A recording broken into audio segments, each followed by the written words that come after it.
నిన్న కొంతమంది అంటున్నారు, ముఖ్యంగా కొంతమంది యూట్యూబర్లు కావచ్చు, కొన్ని పత్రికలకు సంబంధించినటువంటి యజమానులు కావచ్చు, లేదా ఈ జర్నలిస్ట్ సంఘాలు కూడా ఎవరైతే ఏ జర్నలిస్ట్ సంఘాలు అయితే తెలుగుదేశం ప్రభుత్వానికి వత్తాసు పలుకుతున్నాయో, ఏపీయూడబ్ల్యూజే లాంటి, క్లియర్గా పేరు కూడా చెప్తున్నాను నేను, నాకేం భయం లేదు. ఏపీయూడబ్ల్యూజే లాంటి మీడియా సంఘాలు చాలా కాలంగా మీడియా సంఘాల ముసుగులో వాళ్ళు ఏమేం చేస్తున్నారో అందరికీ తెలిసిందే. ఇప్పుడు ఏకంగా తెలుగుదేశం ప్రభుత్వాన్ని కాపలా కాయడానికి, ఆంధ్రజ్యోతికి వెన్నంటి నడవడానికి ఇక్కడ శాంతియుతంగా జరిగినటువంటి ఒక ప్రొటెస్ట్, ఒక స్టోన్ పెల్టింగ్ జరగలేదు, ఎవరి మీద దాడి చేయలేదు. కేవలం ఆ పత్రికా ఆఫీస్ ముందు ఆ విజువల్స్లో, ఆంధ్రజ్యోతిలో ప్రసారమైనటువంటి విజువల్స్ చూస్తేనే అర్థమవుతుంది. ఇది సాక్షి విజువల్ చూడక్కర్లేదు, లేదా వేరే అదర్ మీడియా విజువల్ చూడక్కర్లేదు. ఆంధ్రజ్యోతి వాళ్ళు కూడా దీన్ని షూట్ చేసే ప్రయత్నం చేశారు. ఆంధ్రజ్యోతిలో కూడా లైవ్ ఇచ్చారు ఈ ప్రోగ్రామ్ని, అంటే వాళ్ళ వెర్షన్లో వాళ్ళు లైవ్ ఇచ్చుకున్నారు. సో ఆ విజువల్ చూసినా ఎక్కడ వైసీపీ కార్యకర్తలు ఎవరైతే అక్కడ ప్రొటెస్ట్లో పాల్గొన్నారో వాళ్ళు శాంతియుతంగా ధర్నా చేశారు, నినాదాలు ఇచ్చారు, ప్లకార్డులు ప్రదర్శించారు, అంతవరకే. ఎక్కడా దరిదాపుల్లో కూడా, ఆఫీస్ దరిదాపుల్లో కూడా వెళ్ళలేదు. దీన్ని పట్టుకుని దాడి చేశారు, విధ్వంసానికి పాల్పడ్డారని చెప్పి స్టేట్మెంట్లు ఇస్తున్నటువంటి పరిస్థితి. సార్ ఒకటి సార్, మరి ఆయుధాలు లేవు చేతిలో, శాంతియుతంగానే ఉన్నారు వాళ్ళు. ఒక మాట అన్న తర్వాతే ఆ మాట కోసం వారు వచ్చి ధర్నా చేయడానికి, అది కూడా శాంతియుతంగా వచ్చినారు.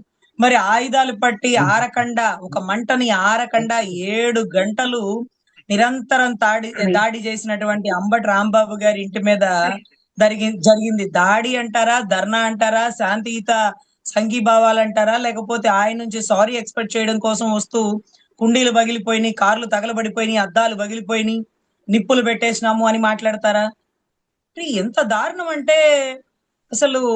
పోనీలేండి, ప్రభుత్వం వచ్చింది కాబట్టి మాకు ఇంత ధైర్యం వచ్చింది.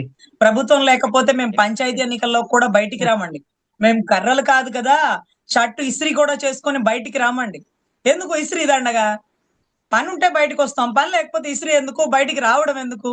పంచాయతీ ఎన్నికల్లో కర్రలు పట్టుకొని పైల్వాన్లు బయటకు వచ్చి వైసీపీకి ఎదురుగా పోటీ చేసి ఉండాల్సింది. ఎందుకంటే అబ్జర్వేషన్ చేసేవాళ్ళు లేరండి పులివెందల్లో అంటూ ప్యానెల్ ఒక ఆయన మాట్లాడితే, అవునా అండి, గతంలో పంచాయతీ ఎన్నికల్లో అభ్యర్థులే లేరండి, పోటీ చేయడానికి అభ్యర్థులే లేరు, మీరు అబ్జర్వేషన్ చేయడానికి మనుషులు తక్కువైపోయారు, కొరత అయిపోయారు, అలా ఉంది వైసీపీ పరిస్థితి పులివెందల్లో అన్నారు. అదే పులివెందల్లో అదే బీటెక్ రవి గారితో ఒకసారి మాట్లాడండి. జగన్ గారి గురించి రాష్ట్రం అంతా అక్కడక్కడ వాళ్ళతో మాట్లాడిస్తున్నారే, బీటెక్ రవి గారితో ఒక స్టేట్మెంట్ ఇవ్వమనండి. బీటెక్ రవి గారికి తెలుసు కదా పులివెందల ఆయన వర్గంలో ఎలా ఉంది, వాళ్ళ నాన్నగారి టైంలో ఎలా ఉంది, పులివెందల మెడికల్ కాలేజ్ ఎలా ఉంది, పులివెందల అసలు రోడ్లు ఎలా ఉన్నాయి, మున్సిపాలిటీ ఎలా ఉంది, పంచాయతీలు ఎలా ఉన్నాయి, ఇవన్నీ కూడా బీటెక్ రవి గారికి తెలుసు కదా. అసలు జగన్ గారి గురించి మాట్లాడడానికి ఒక మైక్ ఇచ్చిన ధైర్యం చేయగలరా? ఆయన తలుచుకుంటే ఎలా ఉంటది అనేది బీటెక్ రవి గారి కంటే మించిన వారు ఎవరన్నా ఉన్నారా? ఏదో టీడీపీ వారు చెప్పినట్టు అప్పుడప్పుడు పోటీ చేస్తుంటారు. సో దయచేసి మనం ఒక వ్యక్తి స్థాయిని మనం ఏదో దించేద్దాం అని అనుకుంటాం, అది మన వల్ల కాని పని అండి. అది ఏదైతే ది వైర్ అంటూ ఏదైతే సార్ చెప్పారు చూడండి, ఆర్థిక శాస్త్ర నిపుణులు ప్రభాకర్ గారు మాట్లాడినటువంటి స్టేట్మెంట్లు విన్నారు కదా. ఆయన అడుగుతున్నారు, ఇది ఒక అద్భుతమైనటువంటి ప్రజాస్వామ్యం అని, మన దేశంలో ఒక అద్భుతం జరిగింది. ఏంటంటే సాయంత్రం 6 నుంచి రాత్రి 2 వరకు క్యూ లైన్ లో నుంచున్న వ్యక్తి, అంటే 2 వరకు ఉన్నటువంటి ఆఖరిగా ఓటేసినటువంటి వ్యక్తిని మనం పేపర్లో ఫోటో వేయాలి కదా. అరే గొప్పవాడు కదా. ఎప్పుడో 1950లో ఫస్ట్ ఓటర్ కి సంబంధించి ఒక ఫోటో కూడా డిస్ప్లే అయ్యేదట. తర్వాత గుజరాత్ లో ఏదో గిరికి సంబంధించినటువంటి ఒక ట్రైబల్ ఏరియాలో ఒక్కడే ఒక పూజారి ఉండేవాడట, అతను కూడా బ్రహ్మచారట. అతని ఒక్కడి కోసం ఒక పోలింగ్ బూత్ అక్కడ ఏర్పాటు చేసినారట ఆ ట్రైబల్ ఏరియాలో. సో ఒక్కడి కోసం అప్పుడు ఆ ఏరియాని, ఆ వ్యక్తిని ఫోటో తీసి డిస్ప్లే చేసి, ఇదిగో ప్రజాస్వామ్యాన్ని ఇంత గొప్పగా కాపాడుతుంది భారతదేశం అంటూ చూపించినారట. కానీ ఈ గొప్ప ప్రజాస్వామ్యంలో, ఇంత గొప్ప భారతదేశంలో ఇంత చిత్తశుద్ధిగా 6 నుంచి 2 వరకు తిండి తిప్పలు లేకుండా, 1-2 కూడా పోకుండా క్యూ లైన్ లో నుంచున్నాడో కూర్చున్నాడో కూడా తెలియకుండా, దోమలు కుడుతూ కూడా భరించి రాత్రి 2 వరకు టార్చ్ లైట్ పెట్టుకున్నారా, ఫోన్ లైట్ ఆన్ చేసినారా, అతని ఫోటోని ఒక్కసారి డిస్ప్లే చేస్తే రాష్ట్ర ప్రజలు మొత్తం తరిస్తారు కదా, వాళ్ళకి పాద పద్మాలకి దండం పెట్టుకునేటటువంటి రాజకీయ పరిస్థితి కూడా ఉంటుంది కదా, ఉంటుంది కదా. మరి ఎందుకు చేయలేకపోయారు? ఇంతకీ ఆ 3500 బూతులు ఏవి ఏ ఏరియాలు చెప్పండి, చెప్పండి. అంటే నిమిషానికి 3-4 ఓట్లు ఎలా పోలింగ్ అవుతాయి? ఇవన్నీ కూడా సార్, ఇవన్నీ కూడా ఫామ్ 17 కి ఫామ్ 20 కి అనుకుంటా అండి డిఫరెన్స్. అవునవును. సో ఫామ్ 17 ఫామ్ 20 ఈ రెండిటికి ఉండే డిఫరెన్స్ ఓటింగ్ ని బట్టే ఈ ఎలక్షన్ మొత్తం క్యాన్సిల్ అయిపోతుంది అనేది అంటే ఆర్థిక శాస్త్ర నిపుణులకు తెలుసండి. అంటే ఊర్లో 10 మంది ఉన్నారు, 10 మంది ఉన్నారు, దాంట్లో అభ్యర్థులు నోట్ చేసుకుంది 8 మందే, కానీ ఓట్లు మాత్రం 20 వచ్చినాయి. ఎలా ఎలా అంటే సాధారణ ప్రజలకి అర్థమయ్యే భాష అండి.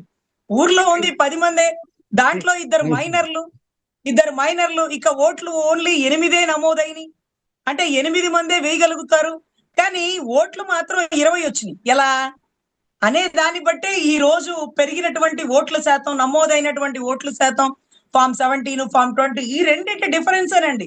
మనం చదువుకున్న విద్యావంతులుగా ఆలోచిద్దాం. ఇంకా కూడా జగన్ గారు గెలిచే ఉన్నారు, వీరు అక్రమంగా ఆక్రమించుకున్నారు, వీరు దౌర్జన్యంగా దొంగతనంగా ఓట్లు వేసుకున్నారు అనేది అనేది చదువుకున్న ప్రతి ఒక్కరికి అర్థమవుతున్న పరిస్థితి అయితే నెలకొనిందండి. ది వైర్ అనే బుక్ ద్వారా రాసినోడు రోడ్ సైడ్ రోమియో కాదు, ఒక పరకాల ప్రభాకర్ అనేటటువంటి ఒక ఆర్థిక నిపుణుడు ఎవిడెంటరీగా ప్రూవ్ చేస్తున్నాడు. దీని గురించి గౌరవ ఎలక్షన్ కమిషనర్ వారో లేకపోతే మీనా గారో 3500 బూతులు డిస్ప్లే చేయండి. ఆ బూతులు ఏ ఏ ఊర్లలో ఉన్నాయో చెప్పండి, అక్కడ సీసీ కెమెరాలు ఉన్నాయో లేదో చెప్పండి, 6ంటికి గేట్లు వేసారో లేదో చెప్పండి. వాళ్ళకి గేట్లు వేసిన తర్వాత టోకెన్లు ఇవ్వాలి. టోకెన్లు ఎలా ఇస్తారో తెలుసా సార్? ముందు నుంచి ఇవ్వరు సార్, అంటే వెనక నుంచి ఇస్తారా కౌంటింగ్. ఎస్ సార్, చివరి ఓటింగ్ అంటే బూత్ లోకి వచ్చే వాళ్ళకి ఫస్ట్ ఓటింగ్ ఇవ్వరండి, చివరిలో నుంచునే వాళ్ళకి ఒకటి ఇస్తారు. 1 నుంచి ఇలాగా చివరిలో నమోదయ్యి లోపలికి కౌంటర్ దగ్గరికి వచ్చేవాడికి చివరి టోకెన్ ఇస్తారండి. దాన్ని బట్టి ఇక 5 ఉన్నాయి, ఇక 6 ఉన్నాయని వాళ్ళకి తెలుస్తుందండి. అంటే క్లోజింగ్ వచ్చేసింది, ఇంకొక 15వ నెంబర్ వచ్చింది, దీని తర్వాత 14 వచ్చింది, దీని తర్వాత 13 వచ్చింది, అట్లా చివరికి 1 వచ్చింది సార్. ఆ 1 వచ్చే వరకు ఆ బూత్ లో ఉన్నటువంటి అధికారులు గాని, అక్కడ ఉండేటటువంటి వాళ్ళు గాని, వాళ్ళందరి సీసీ ఫుటేజ్ ఉండాలి సార్, వాళ్ళందరి ఫోటో క్లియర్ గా డిస్ప్లే చేయాలి సార్. ఇలా ఎప్పుడు జరగలేదు సార్, ఏ రాష్ట్రంలో కూడా జరగలేదు సార్. ఏ రాష్ట్రం, ఛత్తీస్గఢ్, బీహార్ గడగడ ఉడికిపోయే బీహార్ లో కూడా పోలింగ్ 7 వరకే ఆగిపోయిందంట సార్. అంటే 7తోనే అయిపోయింది, మాక్సిమం 8 ఉంటది. మనకేంటో ఓపిగ్గా రాత్రి 2 వరకు. సో వీటి గురించి మనం మాట్లాడేసుకుంటామేమోనని, లేకపోతే ప్రపంచ బ్యాంకు ఎందుకు లోన్లు ఇవ్వడానికి రిజెక్ట్ చేసిందని, అప్పులు ఇవ్వడానికి ఎందుకు రిజెక్ట్ చేసిందని, వారు అప్పులు ఇవ్వకపోతే పథకాలు ఎలా ఇస్తారు, పెన్షన్లు ఎలా ఇస్తారు, జీతాలు ఎలా ఇస్తారు, ఇవంతా చేతగాని వాళ్ళకి, అనుభవం లేనటువంటి వ్యక్తులు జగన్ లాంటి వాళ్ళంటే అకౌంట్ లో తీసుకొని పథకాలు ఇచ్చేస్తారట. అంటే ఖజానాలోంచి డబ్బులు తీసుకొని పథకాలు ఇచ్చేస్తారట. సంపదని సృష్టించడం చేత కాదట. ఎలా 2 ఏళ్లు కరోనాతో పోతే 3 ఏళ్లు ఇన్ని అద్భుతమైన కట్టడాలు కడితే ఇక సంపదని ఎలా సృష్టించారు? కానీ ఒక వ్యక్తిని నమ్మి ప్రపంచ బ్యాంకు లోన్లు ఇచ్చింది, అప్పులు ఇచ్చింది. కానీ మీరు అమరావతిని తాకట్టు పెట్టి అప్పులు తెచ్చినారు. అది కూడా 5 ఏళ్లలో తేవాల్సిన అప్పుని 20 నెలల్లో తెచ్చేసినారు. ఇంక ఇవ్వకండి సార్, వచ్చేది మా ప్రభుత్వం, మేము ఈ అప్పుల్ని తాళలేము, ఈ అప్పుల్ని భరించలేము, మేము తిరిగి కట్టలేము, ఇక చాలా అయిపోయింది, స్లాబ్ రేట్ అయిపోయింది, ఇంకేమన్నా ఉంటే తాకట్టు పెట్టి తెచ్చుకోమనండి. ఏమన్నా ఉన్నాయా? హెరిటేజ్ ఏమన్నా తాకట్టు పెడతారా? అలాగా పెడతారా? అది వాళ్ళ భార్య వాళ్ళ కోడలిది, వాళ్ళు ఎందుకు ఇస్తారు? సో తాకట్టు పెట్టి రాష్ట్రంలో మరి పథకాలు ఎలా ఇస్తారు, జీతాలు ఎలా ఇస్తారు, పెన్షన్లు ఎలా ఇస్తారు, రోడ్లు ఎలా వేపిస్తారు? ఇవన్నీ కూడా ఆశ్చర్యం అండి.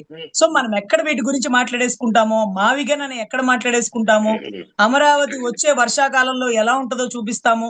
ఇన్ని కట్టడాలకి స్క్వేర్ ఫీట్ కి 8,000 9,000 డిఫరెన్స్ ఎందుకు చూపిస్తున్నారు? ఈ 8,000 9,000 ఏ కాంట్రాక్టర్ అకౌంట్లకి వెళ్ళిపోతారు? ఏ కాంట్రాక్టర్లు ఏ ఎంపీల బినామీలో? ఇవన్నీ కూడా వెలుగులోకి రావాలి సార్. ఖజానా మొత్తం గండి కొట్టేస్తున్నారు. సో రాష్ట్ర ప్రజలు రాధాకృష్ణ గారి మాటలకి తిరగబడాల్సింది ఆంధ్రాలో, ఉద్యమం చేయాల్సింది మహిళలతో, కలవాల్సింది హోంశాఖ మంత్రితో, మహిళా కమిషన్ చైర్పర్సన్ తో. ఏబిఎన్ ఆఫీసులకు వెళ్ళబడలా. ఏబిఎన్ ఆఫీసులకి ఎమ్మెల్యే మగవాళ్ళైనటువంటి కొంతమంది కార్యకర్తలు వెళ్ళబడలా. తిరగబడాల్సింది, ఉద్యమం చేయాల్సింది ఆంధ్రాలో. వైసీపీ కార్యకర్తలు ఉనింది ఆంధ్రాలో. వైసీపీకి వెన్నుముక లేదన్న స్టేట్మెంట్ ఇచ్చింది ఆంధ్రాకి సంబంధించినటువంటి మగవాళ్ళని. ఆడబిడ్డల్ని చెల్లెళ్ళుగా, అంటే భార్యలని చెల్లెళ్ళుగా భావించి పెళ్లిళ్ళు చేసి ఇంకొక మగవాళ్ళ దగ్గరికి భర్తలు పంపించేస్తారనమాట. ఇంత స్టేట్మెంట్ ఇచ్చిన మహిళా కమిషన్ చైర్పర్సన్ గారు మరి ఏం చేస్తున్నారో, ఇంకా ఆవిడకి ఫోన్ కాల్ రాలేదేమో, పైన సీఎం గారి నుంచో డిప్యూటీ సీఎం గారి నుంచో ఏం చేయాలనో. మరి ఇవన్నీ వింటూ కూడా గౌరవ డిప్యూటీ సీఎం గారు మహిళల గురించి ఎందుకు మాట్లాడతారు, కార్యకర్తల గురించి, ఇంట్లో ఆడవాళ్ళ గురించి ఎందుకు మాట్లాడతారు అని మహిళల గురించి మాట్లాడేటటువంటి అన్న ఎన్టీఆర్ గారు అన్న తర్వాత మళ్ళీ మా అందరికీ కూడా అన్న పవన్ అన్న, ఆయన మాట్లాడట్లేదు. బహుశా ఆయన ఎప్పుడు మాట్లాడాలి? వాస్తవానికి రాష్ట్రంలో గత కొద్ది రోజులుగా, కొద్ది కాలంగా చాలా తీవ్రమైనటువంటి పరిణామాలు జరుగుతున్నాయి. మహిళలకు సంబంధించినటువంటి మహిళలపై ఆకృత్యాలు, దాడులు జరుగుతున్నాయి. అది రైల్వే కోడూరు ఎమ్మెల్యే వ్యవహారం కావచ్చు, వినుత కోట వ్యవహారం కావచ్చు, ఇలా మరో చాలా రకాల వ్యవహారాలు బయటకు వస్తున్నాయి, రాసలీలలో బయటకు వస్తున్నాయి. కానీ ఎప్పుడు స్పందించినటువంటి డిప్యూటీ సీఎం పవన్ కళ్యాణ్ ఇప్పుడు రీసెంట్గా 2 విషయాలు ఆయన స్పందించారు. రాజుపై అటాక్ జరగకపోయినా జరిగినట్టు చిత్రీకరిస్తే దాన్ని ఖండించారు. తర్వాత ఇప్పుడు రీసెంట్గా ఆంధ్రజ్యోతి కార్యాలయంపై దాడి జరగకపోయినా, ప్రొటెస్ట్ జరిగినా సరే దాడి జరిగిపోయిందంటూ ఏదైతే అభివర్ణనలు వచ్చాయో వాటిని సపోర్ట్ చేసి ఈయన ఖండనలు చేశారు. అంటే ఈయనకి ఇవే కనిపిస్తాయా, వేరే ఇష్యూస్ కనిపించవా అనేది ఒక ప్రధానమైనటువంటి ప్రశ్న. సార్, ఈ పోస్టులు ఆయనే పెట్టారా, ఆయన ట్విట్టర్ అకౌంట్ కూడా వాళ్లే ఆపరేట్ చేస్తున్నారో కూడా కాస్త గమనించండి సార్. ఆ ట్విట్టర్ అకౌంట్ కూడా వాళ్లే ఆపరేట్ చేస్తున్నారేమో, వాళ్లే స్టేట్మెంట్లు రాసేస్తున్నారేమో బహుశా. ఎందుకంటే 7 గంటలు ఆపకుండా జరిగిన దాడిని ఖండించలేనటువంటి గౌరవ ఉప ముఖ్యమంత్రి గారు కనీసం మహిళల గురించి మాట్లాడుతున్నారు, చెల్లెళ్ళని భార్యలని కంపేర్ చేసి పెళ్లిళ్ళ గురించి మాట్లాడుతున్నప్పుడు, అప్పుడు ధర్నాకి కాదు, కేవలం నిరసనకి అది కూడా తెలంగాణలో ఏబిఎన్ భవన్ దగ్గరికి వెళ్తే ఇమీడియట్ గా స్పందన. ఆయన స్పందించారా, ఆయనకి సంబంధించిన అవతల వాళ్ళు స్పందించి ఆయన ట్విట్టర్ అకౌంట్ లో పోస్ట్ పెట్టారా? ఫర్ సపోజ్ వినూత కోట గురించి మనం మాట్లాడుకుందాం సార్. వినూత కోటకి సంబంధించి ఆ అమ్మాయి పాపం ఎక్కడో యుఎస్ లో భార్య భర్త ఇద్దరు ఉద్యోగస్తులు సార్. వినూత కోట తండ్రి వైసీపీలో ఒక కీలక నేత సార్. వినూత కోట వాళ్ళ మామ, అంటే ఎవరైతే భర్త చంద్రబాబు గారి తండ్రి, టీడీపీలో ఒక కీలక నేత సార్. వినూత గారి భర్త ఎవరైతే చంద్రబాబు గారు ఉన్నారో 2013-14లో ప్లానింగ్ కమిటీలో అతను సిబిఎన్ గారి, చంద్రబాబు గారి ప్లానింగ్ కమిటీలో అతను నెంబర్ సార్. కానీ ఈ 2 పార్టీలను వదిలి నవతరాన్ని ముందుకు తీసుకొస్తూ యువరక్తాన్ని ఉప్పొంగించేలాగా ఆయన సిద్ధాంతాలు, ఆయన మాటలు, ఆయన చెగువీరవి, ఆయన స్లోగన్స్, ఇదిగో సముద్రం పొంగిపోతుంది, వరదొచ్చి మునిగిపోతుంది అనేటటువంటి కొన్ని భారీ డైలాగులతో యువత ముందుకు వచ్చినారు సార్. రబ్బర్ చెప్పులు రాజకీయం అంటూ వాళ్ళేం రబ్బర్ చెప్పుల వాళ్ళేం కాదు సార్, చాలా కోటీశ్వర్లే, ఎలక్షన్ కి పెట్టుకోగల డబ్బు గల్ల వాళ్లే. సో 2019 ఎలక్షన్ లో ఎమ్మెల్యేగా అభ్యర్థి అయినటువంటి వినూత కోట, ఆవిడ దగ్గర పనిచేసే తన సోదరుడు లాంటి ఒక వ్యక్తి అక్క అని మాట్లాడతాడు సార్. అతను ఏదైతే బొజ్జుల సుధీర్ గారి దగ్గర నుంచి డబ్బులు తీసుకుంటున్నట్టుగా ఫోన్ పే ఎవిడెంటరీ ఉంది సార్. వాళ్ళ ఇంటికి వెళ్ళినప్పుడు సుధీర్ గారికి సంబంధించి వీళ్ళిద్దరు కలిసిన టవర్ లొకేషన్స్ ఉన్నాయి సార్. ఇక్కడ నుంచి వినూత కోట ఎవరెవరిని కలిసి ఎవరెవరితో ఏ రాజకీయాల గురించి మాట్లాడుతుందో అన్ని రికార్డ్ చేసి సుధీర్ గారికి పంపించినటువంటి డీటెయిల్స్ ఉన్నాయి సార్. వాయిస్ రికార్డింగ్లు ఉన్నాయి సార్, వీడియో ఫుటేజ్లు ఉన్నాయి సార్, ఎవిడెంటరీ ఉన్నాయి సార్. అన్ని ఉంటే ఇవన్నీ పట్టుకొని వినూత కోట వారి భర్త ఎవరైతే ఈ చనిపోయిన వ్యక్తి ఉన్నాడు చూడండి, కాటమరాయుడు అంటారండి అతన్ని పట్టుకొని మంగళగిరి పార్టీ ఆఫీస్కి వచ్చారు సార్. శ్రీకాళహస్తి నుంచి మంగళగిరి పార్టీ ఆఫీస్కి వచ్చారు, మళ్ళీ శ్రీకాళహస్తి నుంచి డీజీపీ ఆఫీస్కి వెళ్ళారు. పవన్ కళ్యాణ్ గారు అపాయింట్మెంట్ దొరకట్లేదండి, ఒక 10 రోజులు మీ ఇంట్లో పెట్టండి, రాగానే అప్పుడు పిలిపించండి, ఇతనితో మాట్లాడిద్దామంటూ హరిప్రసాద్ గారు, నాదెండ్ల మనోహర్ గారు చెప్పిన మాటలు విని 20 రోజులు కాదు సార్, ఒక నెల పైచిలుకు దగ్గర 2 నెలల లోపు ఆ అబ్బాయిని వాళ్ళ ఇంట్లోనే పెట్టుకున్నారు సార్. వాళ్ళు చంపే ఉద్దేశం ఉంటే శ్రీకాళహస్తి నుంచి మంగళగిరి వచ్చే లోపల చంపగలరు కదా సార్. అసలు చంపే ఉద్దేశం ఉంటే వాళ్ళు పవన్ కళ్యాణ్ గారి ఆఫీస్ దగ్గర ఎందుకు తిప్పుతారు సార్? ఆ అబ్బాయి నేను తప్పు చేశాను, సుధీర్ డబ్బులు ఇచ్చేలా నాతో చేపించాడక్క, నేను మోసం చేశానక్క, నువ్వు ఎక్కడ చెప్పమంటే అక్కడ చెప్తానక్క అని ఆ అబ్బాయి అన్నప్పుడు, ఆ అబ్బాయి నోట నుంచి ఆ మాట పవన్ కళ్యాణ్ గారికి వినిపిస్తే ఎంత బాగుంటుంది సార్. నేను అడిగినాను సార్ వినూత కోట వాళ్ళ భర్తని, అదేంటయ్యా బెడ్రూమ్ లో సీసీ కెమెరాలు పెట్టారన్నారు కదా, మరి దాని గురించి కంప్లైంట్ ఎందుకు ఇవ్వలేదంటే, బొజ్జల సుధీర్ అనే వ్యక్తి కూటమిలో ఒక ఎమ్మెల్యే కదండి, మనం ఇలా చేస్తే కూటమి ధర్మానికి విఘాత పడుతుందని మేము కంప్లైంట్ ఇవ్వకుండా, ఎవరినైతే అతను వాడుకున్నాడో కాటమరాయుడు అతను ఒప్పుకున్నాడు కాబట్టి అతను ముందు పవన్ కళ్యాణ్ గారితో మాట్లాడించడం కోసం 2 నెలలు వాళ్ళ ఇంట్లో పెట్టుకున్నారంట సార్. వాడు అప్పటికి పారిపోదామని 1వ అంతస్తు నుంచి దూకేస్తే కాళ్ళకి దెబ్బలు తగిలినాయంట సార్. అప్పటికి డాక్టర్ని ఇంటికి పిలిపించి ఆ అబ్బాయికి ట్రీట్మెంట్ ఇప్పించారంట సార్. ఒక వ్యక్తిని ఒకళ్ళు చంపాలనుకుంటే ఇవన్నీ చేస్తారా సార్? ఆఖరికి సార్ 2 నెలలు అయిపోతున్నాయి, వీడిని మరింట్లో భరించలేకపోతున్నాము, చాలా ఇబ్బందిగా ఉంది సార్, సార్ అపాయింట్మెంట్ ఎప్పుడు దొరుకుతుంది అంటూ నాదెండ్ల మనోహర్ గారి దగ్గర స్వయంగా కూర్చొని వినూత కోట వారి భర్త మాట్లాడితే ఆయన చెప్పింది ఏంటంటే, పంపించేయండి అమ్మా, ఇంట్లో ఎందుకు, లేదు సార్ పంపించేస్తే సుధీర్ ఇతను ఏమన్నా చేస్తాడేమో, లేకపోతే ఇతను ఏదైనా చేసుకుంటాడేమో, సార్ తో మాట్లాడిచ్చే వరకు, మనం కంప్లైంట్ ఇచ్చి అరెస్ట్ చేసే వరకు అతన్ని ఉంచుదాం సార్ అంటే, వద్దొద్దు పంపించేయండి, వాడు అతన్ని ఏం చేసినా అతను వాడిని ఏం చేసినా మనకేం పనమ్మా, మీకేం సంబంధం, మీకేం ఇబ్బంది లేదు, మేము మాట్లాడతాం కదా అని పంపించేయమన్నాడు సార్. అలా పంపించిన 10-15 రోజుల్లోనే ఈ ఘటన జరిగింది సార్. చెప్పండి, ఇప్పుడు మీరు చెప్పండి, దీంట్లో వినూత కోట గాని వారి భర్త గాని చంపే ఉద్దేశం ఉంటే ఈ 2 నెలలు వాళ్ళ ఇంట్లో పెట్టుకొని ట్రీట్మెంట్లు ఇచ్చి, లేకపోతే అతను బతికుంటేనే కదా వాళ్ళకి ఎవిడెంట్రీ, అతను బతికుంటేనే కదా సుధీర్ ఎంత అరాచకం చేసి ఎంత డబ్బులు అతనికి పంపించి ఎంత పార్టీని డిగ్రేడ్ చేయడానికి, ఒక పార్టీలో ఉన్నటువంటి ఒక మహిళా నాయకురాల్ని అసభ్యమైన ఫోటోలు, పదజాలాలు, మాటలు ఇవన్నీ కూడా సార్. కానీ అలాంటి వ్యక్తిని సూసైడ్ చేసుకున్నాడా, వీళ్ళే చంపేశారా తెలియదు, కానీ ఆ కేసు వీళ్ళందరి మీద పెట్టేసి మర్డర్ కేసులో ముద్దాయి వినూత కోట అని టీడీపీ సోషల్ మీడియా మొత్తం హల్చల్ చేసింది సార్. అరే నీ పార్టీ ఆఫీస్ కి వస్తే 2 నెలలు పవన్ కళ్యాణ్ గారి అపాయింట్మెంట్ ఒక ఎమ్మెల్యే అభ్యర్థికి ఇవ్వలేకపోయావా? ఎమ్మెల్యేగా పోటీ చేయలేదా? ఇంత గొప్ప అభ్యర్థులు సార్ వాళ్ళు. వాళ్ళు వాళ్ళు ఎక్కడో విదేశాల్లో ఉండేవాళ్ళు, లేనిపోని రాజకీయాల్లోకి వచ్చి శత్రుత్వాలు పెంచుకున్నారు. ఇప్పుడు సుధీర్ ఆ అమ్మాయి రాజకీయాల్లో పోటీ చేయకపోతే శత్రువు అయ్యేవాడు కాదు కదా. ఈయన రెచ్చగొట్టి రాజకీయాలు చేపించి ఈ రోజు వాళ్ళిద్దరికి శత్రుత్వం పెట్టి ఈ రోజు 2 నెలల అపాయింట్మెంట్ ఇవ్వకపోబట్టి ఈ రోజు అమ్మాయి మర్డర్ కేసులో ముద్దాయి అయిపోయింది. కానీ ఇదంతా ఎంత ఎవిడెంట్రీ సార్? మేము చంపే ఉద్దేశం లేదు సార్, చంపే ఉద్దేశం ఉంటే అతన్ని మా ఇంట్లో ఎందుకు పెట్టుకుంటాం సార్? పవన్ కళ్యాణ్ గారి అపాయింట్మెంట్ దొరకలేదు సార్, ఏమయ్యా ఆయన ఏమన్నా సీఎమ్మా పిఎమ్మా?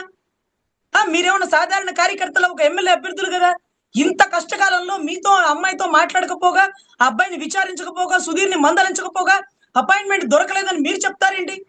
అతనికి తెలిసి జరుగుతుందా, తెలియక జరుగుతుందా, అతని ఆధ్వర్యంలోనే ఇదంతా జరిగిందా అనేటటువంటి అనుమానాలు ఉన్నాయి సార్. ఇంకా కూడా వినూత కోట వాళ్ళ భర్త పవన్ కళ్యాణ్ గారి అపాయింట్మెంట్ దొరికితే బాగుండు, ఇంత జరిగిందని ఆయనకి చెప్పాలని ఈ రోజుకి వాళ్ళు తపన పడుతున్నారు సార్. సో మహిళల పట్ల చిత్తశుద్ధిగా ఉంటారనేది ఇది ఒక తార్కాణం సార్. అంటే ఇంత బ్లఫ్, అంటే ఇంత నిర్లక్ష్యంగా ఉన్నా, ఇంత కళ్ళ ముందుట అధినాయకుడు పట్టించుకోకుండా ఇంకా ఎందుకు అదే పనిగా నమ్ముతున్నారు? అది అది అది గొర్రె కసాయి వాడినే నమ్ముతుందని, అది ఎవరి నమ్మకం వాళ్ళ ఇష్టం. కానీ సార్ ఈ రోజు కూడా ఆయన అపాయింట్మెంట్ దొరికితే బాగుండు, ఇలా 2 నెలలు అతను మా ఇంట్లోనే పెట్టుకున్నాం సార్, సుధీర్ మమ్మల్ని ఇంత ఇబ్బంది పెట్టారు సార్, సార్ సుధీర్ వల్ల ఇదంతా జరుగుతుంది సార్. నిన్నటి రోజు ఆ అక్యూజ్డ్ లో ఉన్నటువంటి ఒక వ్యక్తి సార్, శివకుమార్ అని, ఆ వ్యక్తి అతని స్థలంలో అతను రేకుల షెడ్ వేసుకుంటే అర్ధరాత్రులు వచ్చి, ఆదివారాలు వచ్చి ఆ రేకుల షెడ్ ని పగలగొట్టినారు సార్. ఏంటి సార్ ఇది? అంటే ఆ అభ్యర్థుల్లో అంటే అక్యూజ్డ్ గా ఉన్న ప్రతి మందిని వాళ్ళు భయపెట్టి చంపేస్తే ఇక సాక్ష్యాలు ఉండవా? అంటే ఇప్పుడు వినూత కోట, చంద్రబాబు వీళ్ళందరూ మొత్తం చచ్చిపోతే సుధీర్ బాబు మంచోడు అయిపోతాడా అండి? తప్పు కదా. అంటే వీళ్ళు కనీసం ఇంత జరిగింది కదయ్యా, మీరు మీడియా ముందుకు వచ్చి మాట్లాడండి అంటే, మదేనండి మాట్లాడదాం అనుకుంటాం, కానీ పవన్ కళ్యాణ్ గారితో మాట్లాడాక బయటికి చెప్తే బాగుంటదని ఇదంతా జరిగిందని అన్నారు. మీకు అవివేకానికి ఏం చెప్పుకోవాలో, చదువు లేని మూర్ఖులు, చదువుకున్న మూర్ఖులు అనుకోవాలా? మాకు అర్థం కాలేదు సార్, ఇంత జరిగింది సార్. సార్ ఇప్పుడు మీరు చెప్పండి, అతనికి ఆ అబ్బాయిని చంపే అవసరం ఏమన్నా ఉందా? ఆ అబ్బాయి బతికుంటేనే కదా ఇతనికి ఒక ఎవిడెంట్రీ, వీళ్ళ నిజాయితీ అనేది కళ్యాణ్ గారికి కానీ సొసైటీకి కానీ తెలిసేది. అటువంటి అబ్బాయిని వాళ్ళు చంపుకుంటారా? కానీ ఆ అబ్బాయిని ఇంట్లోంచి పంపించేసేయి, ఏం జరిగినా నీకు సంబంధం లేదని చెప్పిన నాదెండ్ల మనోహర్ గారు ఎంత పాత్ర? ఇదేం అక్కర్లేదు, 2 నెలల అపాయింట్మెంట్ దొరకట్లేదు సారథి అని చెప్పినటువంటి హరిప్రసాద్ గారిని ఏమనాలి సార్? వీళ్ళిద్దరు నిర్లక్ష్య ధోరణి వల్ల ఒక బిడ్డ చనిపోయాడు, ఒక పవన్ కళ్యాణ్ గారి అభిమాని చనిపోయాడు, ఒక కాటమరాయుడు లాంటి వ్యక్తి ఈ రోజు అన్యాయంగా బలైపోయాడు. అతను తప్పు చేసిన వ్యక్తి కాదు, కానీ సుధీర్ అతనితో తప్పు చేపించినాడు అని అతను ఎవిడెంట్రీగా చాలా స్టేట్మెంట్లు ఇచ్చాడు సార్. చాలా స్టేట్మెంట్లు ఇచ్చాడు అతను, ఎన్నో రికార్డులింగ్ కూడా తీసుకున్నారు వీళ్ళు. ఇవన్నీ పట్టుకొని పవన్ కళ్యాణ్ గారి దగ్గరికి వెళ్దాం, మేము మంచి వాళ్ళం, సుధీర్ ఇలా మమ్మల్ని చేసినాడు, ఇలా ఇబ్బంది పెట్టాడని చెప్పడానికి వాళ్ళు ఇంకా తాపత్రయపడుతున్నారంటే అలాంటి మూర్ఖులన్నా పట్టించుకోండి అన్న. అలాంటి మూర్ఖులతో ఒక్కసారి మీరు అపాయింట్మెంట్ ఇచ్చి వాళ్ళతో మాట్లాడండి అన్న. వాళ్ళు ఏదో తాపత్రయపడుతున్నారు, మీరు మంచి వాళ్ళు, మీకు తెలియకుండా జరిగిపోయింది, మీకేమీ తెలియదు అనుకుంటున్నారు. నిజమేనేమో, నిజంగా మీకు తెలియదేమో, ఒక్కసారి మాట్లాడండి. ఆ ఆడబిడ్డ ఇంకా కూడా పవన్ అన్నతో మాట్లాడాలి అని తపన పడుతుందంటే, సో ఎనీవే ఆడబిడ్డల పక్షాన కనీసం అపాయింట్మెంట్ ఇచ్చి వాళ్ళ బాధని వినాల్సినటువంటి బాధ్యత ఉన్నటువంటి గౌరవ ఉప ముఖ్యమంత్రి వర్యులు 2 నెలలు అపాయింట్మెంట్ ఇవ్వకపోవడం, దాని పర్యాసాన ఇదంతా జరగడం చాలా కడు శోచనీయం అండి. So what ever it may be, ఇటువంటి వ్యక్తి మహిళల గురించి, వైసీపీ కార్యకర్తల గురించి, వైసీపీ కార్యకర్త మహిళల గురించి, అంబటి రాంబాబు గారి ఇంట్లో ఆడబిడ్డ అన్నా అని అడుగుతుంటే వారి ఆవేదన గురించి పట్టించుకుంటారనే నా నమ్మకం నాకైతే లేదు సార్.